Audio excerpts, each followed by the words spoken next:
Good evening, girls, guys, and groovers. How are you doing? Welcome to Full Record Jacket with Phil and Ben, the music show that's completely unscripted, as you could probably gather by my introductions.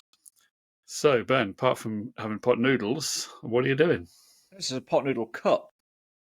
Oh, right, okay. It's branded. It's got. Well, I'm going to scald my fingers here. Fruit tea bag in it because I've given up alcohol.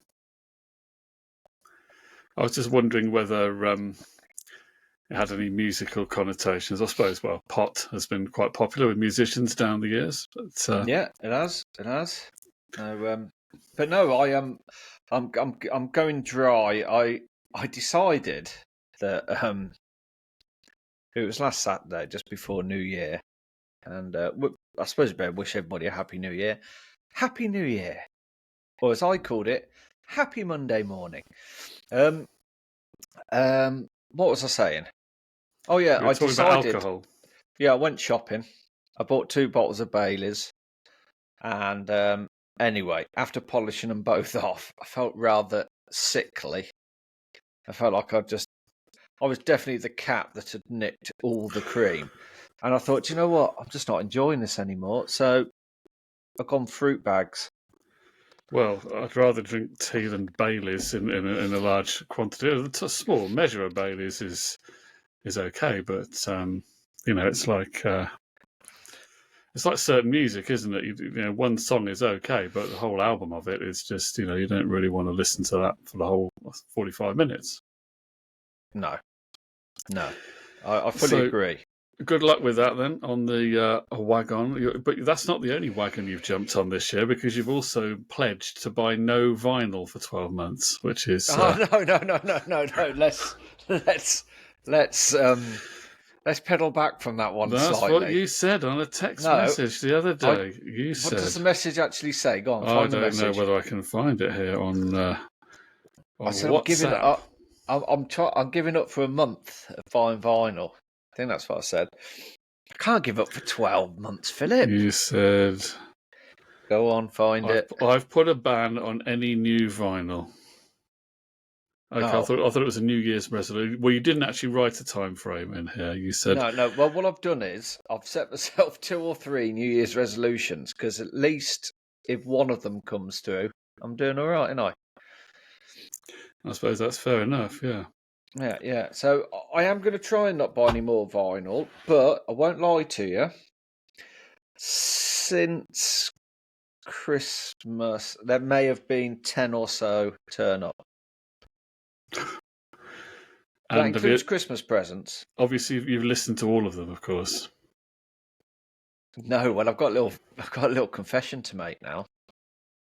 Well, the other day, one of my new albums was by a little Liverpudlian band. And I had it on, and I sat on my sofa, and I thought, do you know what? I'm really fed up that I don't seem to be hearing anything to my left. I can hear a little bit, but I can't really hear a lot. And so I got up, and I've got these big Kef speakers over here. And I went over, and I thought, well, they're all connected up fine. And just on a whim, because I've got those peg things that push in. And there's 4 ports on the back, and these are in the inner ones. So I just took them out of there and put them into the outer ones. And oh my, Philip, it's everything is now in the left and the right and in front of me. I was like, this is a whole new world. For about 12 months, I've been sat there with nothing coming from the left, and now everything's coming from everywhere. So you had only one channel connected. Well, they're both connected. I'm wondering whether the channel ports are faulty on that speaker. So I don't know. I don't know, but now it's like, this means that all the albums that I haven't listened to, and still need to listen to. But all the albums I had listened to, I've listened to with nothing coming from the left. So I need to listen to all them again. You mean you've been listening to them? Not even mono, really, just half a stereo picture, basically. Is that basically what you're confessing to? Yeah, there was faint sound coming, but it wasn't the full. Now I'm getting everything. Vocals. I'm free to wire up anybody's house if they ever need it. Right. So yeah. Do you want to discuss my new vinyls, or do you want to discuss or do you want to do that in another show, and we can discuss our massive project we've got coming up, which yours truly came up with and is now regretting it very, very much. Well, I don't know. Should we just go make two separate shows, or should we just We can carry do, this yeah. one on? No, we'll do two set ones. We'll pad it out. We'll give Well, people content. let's talk about the idea then, your grand idea, because you came up with this when we met up in the week. Was before Christmas, wasn't it? A few days It before was. Christmas. So you wanted to. Well, look, you had this idea. We did that thing back a few months ago with the one-hit wonders of the '90s, Yeah. in which we declared something to be the best one-hit wonder of the '90s, and I can't remember what the song was. I think it came as a dead heat between Born Slippy Underworld and You Only Get What You Give by the New Yeah, Radicals. okay, So fair enough. but So yes, I remember that now. Okay, so you wanted to do albums of the '90s. You wanted to go through, and we were going to find the best album of the '90s, which would mean, of course, doing 10 years, and then sort of maybe a month on each year, and then yeah, we'd get to the end of October, and then we'd be able to do a little, by Christmas match off. resolve it. Yeah. And I thought that's quite a good. I quite enjoy the idea of listening to some '90s albums that I've maybe not heard in a long time, or maybe some Yeah, but there's that I've some you not don't want heard. to hear, isn't there? But some you don't want to hear. So perhaps we should nominate them for being, only ones that are good. I mean, I'm not doing the one hit wonders. We'd listen to some rubbish, but I'm not going to do that at Are album you length. saying Lou Bega's rubbish? Are you doubting the musical genius that is Lou Bega? Well, maybe Mambo Number 5 was the dud track on his album, and the whole thing was genius. But Yeah. I can't speak for that because I haven't heard it. So no, well we are going to find the greatest album of the '90s, going off of our own experiences. In our I think. opinion, which won't In be our agreed, opinion, which won't yeah, be agreed upon anyway. But yeah, and I think a lot of these are going to have to come from our own collections because obviously we've listened to them and we know more about them, and then we can fill it in with the supposed ones which are great, and then we can come up with our definitive list. And let's face it, we all know what's going to win. It's the Cause debut album, and because it's the greatest piece of songwriting of the '90s. and it'll probably win the final against MC Hammer. Please Hammer, don't hurt them, which you tell me is good. I don't know. I listened to it in the gym the other day. I've never worked out quite so hard. Could you touch this? I touched something. Obviously, the weight bar. No, it's very '90s production. I'll give it that one. The production is very '90s, but it's actually not bad. And when I was looking into what these so-called music experts, I don't know why I did that for, say about it, actually comes in a lot of top tens. Hammer, Really? please don't hurt. What for that year? 1990. I Okay. can't remember if it's for that year or for the decade, but I don't think it was a decade. It must be for that year. But got to be. So But you I've got a little listened. curveball I'm going to throw in. I'm going to throw in the Beats International album. Okay. So you listened to MC Hammer all the way through, and you didn't get the feeling that you needed to stop. I did, yeah, I did. Okay. Stop, hammer time. I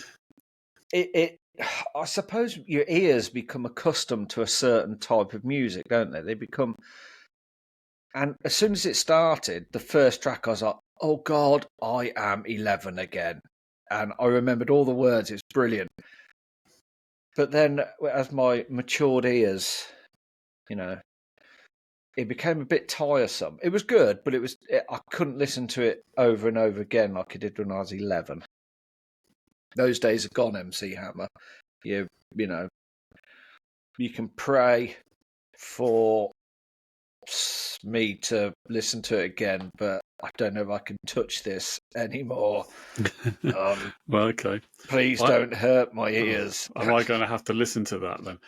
You are going to have to. It's good. It's not bad. It's just you wouldn't be able to listen to it over and over again. It's not rubber soled, is all I'm going to say. And Beats International, and that was Norman Cook, Fatboy Slim. He was involved with that, wasn't he? Did he produce it? Was he on it? Was he play on it? He's on it. He is it. So you didn't know that he was Fatboy Slim, did you? No, I knew he was Fatboy Slim, but I'd totally forgotten. He was in the House Martins. Blanked on him having been in the House Martins. That was it. Or Pizza Man, Mighty Dubcats, Freak Power. I remember do the Freak Power thing. I remember he was Freak Power. Let it flow now, Mama. Yeah, do that in a deep accent though. I haven't heard it for years. Let it flow now, Mama. Yeah, that's the one. Yeah. But yeah, okay, so that was Beats International featuring Lindy Layton, if I remember correctly. That was Dub Be Good to Me. And you're saying that there's a whole album of stuff that's good.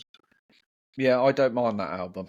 Okay. Yeah. So we're going to have to go through the night. We'll start off 1990. So the whole of this month now, what's left of it? We've got 3 weeks. We've got to come up with a list of by the end of this month, we've got to come up with a list of albums we're putting through from 1990. From 1990, and then we've got to get it by the end of this month. Are we doing it by the end of this month? I think we should get that down to two albums. What, that would give us month? 24 albums, or do we do a top 4? I thought we were going to do a top 6. That would give us 60 albums. 60 albums from the 10 years, and then the other 4. We'll just ask the viewers to 60 albums. Give us 4 more. Then we've got a knockout. Yeah. When you say that, but those guys. There's two American guys. There used to be 3. Now they're 2. Jason and Joe on their channel Taste Like Music. They're based in Pennsylvania somewhere. I think are they Pittsburgh or Philadelphia? I think they're Pittsburgh. Anyway, it doesn't really matter. My cousin used to live in Pittsburgh. They do these lists where they listen to all the albums by an artist in a week. Sometimes they listen. Imagine doing that with Bob Dylan. You would literally. They've sort of done. I don't know if they did all the Bob Dylan albums in a week. Maybe that took 2 weeks, but they frequently listen to a dozen albums. They frequently listen to a dozen albums in a week, which I couldn't get my head around that. But they have a lot of listening time. But yeah, I think we can both nominate 3 albums each from the year 1990 by the end of the month, and we can each have a top 3 that we're putting through. Okay. And you can decide whether you're going to listen to any that you haven't heard before, or you're just going to put your 3 favourites through that you already know. So we're not going to get it to 10 and then we'll discuss it. Well, we can do, yeah. We could discuss it. Yeah, I'll tell you what. We'll get 3 each from a year. Yeah. And then the other 4, we'll go with the Critics' Choice. We'll choose a music magazine of choice from the time, either NME or Q. Q always used to do end of year Best Album Awards. Yeah. And we'll take their best 4, and we'll do it that way. But those are the 4 add on at the end, don't they? Because we're doing 60 albums. We'll work it out. 6 from each year, we get 60 albums. Then we need 4 more, then you've got a knockout tournament. Yeah. Okay. Well, if we get 3 each plus their 4, that'll give us 10, and then we can knock that down to 3. Essentially, we're making this up as we go along, which is pretty much the way we do everything anyway. So, yeah, we will be focusing quite a lot on albums from the 1990s during this year, but we'll talk about other stuff as well. Yeah. We are literally taking a small, tiny nugget of turd, and we are polishing that up as we go. It's going to look like a marble. It's going to be amazing. It's going to be hard work. There's going to be some great albums on it. There will be some great albums. And I'm hoping to discover some 90s albums that I never bothered to listen to at the time. I never got round to. And I think we should have our biggest album, the albums that we really thought were going to be mega, and then when you listen to them and you're like, oh, God, it's actually not. It's not aged well. Yeah, you can't maybe. say that about the Cause, can you? Really? So that's the plan for this year, isn't it? Well, apart from all the other nonsense that we talk about, we are going to find the definitively greatest album of the 90s, according to us. And to be fair, who's going to argue with us? No, I can't imagine anybody having a difference of opinion, can you? No, because I think people come to the Church of Phil and Ben and they are like, tell us what to follow, tell Yeah, I'm us what to sure. listen to. Yeah. Yeah. Before we turned up, nobody had a clue what they were going to listen to. So I'm looking forward to it. And I will just nominate MC Hammer just so you have to listen to it. Thank you, viewer. Are you keen on this? Are you up for this 1990s albums thing? We start in this 1990 this month, and we're on to 1991 in February. Get thinking, which albums would you nominate from the year 1990? Let us know, because I was 11. I'd like to know what I need to listen to. So just give us those titles from. Just stick to the year 1990 for now. Put them down there somewhere. Stick them in the comments, and we will endeavour to listen to them if we possibly can find the time. Put all the MC Hammer albums in there. Don't do that. Vanilla Ice, wasn't he 1990? I might put him in as well. He possibly was. Dear me, what a year that was. Oh, I'm sure it can it? redeem himself. I'm sure 1990 can redeem itself in some ways. What was the one with Donnie Wahlberg in it? The people who did Hanging Tough. American boy band. Oh, what 1990, Ben? I think of the Lars. Some of Lars came out in 1990. Yeah. And then from America, what was there? There was some American bands that put albums out in 1990, of course. Then there was, Public Enemy. 91 was that Enemy? Nevermind. Public Enemy. Was that 1990? That was the year after Nevermind, Nirvana. But there's got to be stuff that's better than MC Hammer and NKOTB. New Kids on the Block. I think once a month, every month, we'll do our albums, and then we should find an album from the 90s that we've got to get the other one to listen to, and then they've got to review it. Okay. Before the month is out. Yeah, we'll do that as well. Yeah, we'll lob that in. Okay, thanks, viewers, for the suggestions. I'm sure all of them are better than Ben's, and we'll see you on another show when we will talk about something else. In the meantime, thanks for watching. All the best.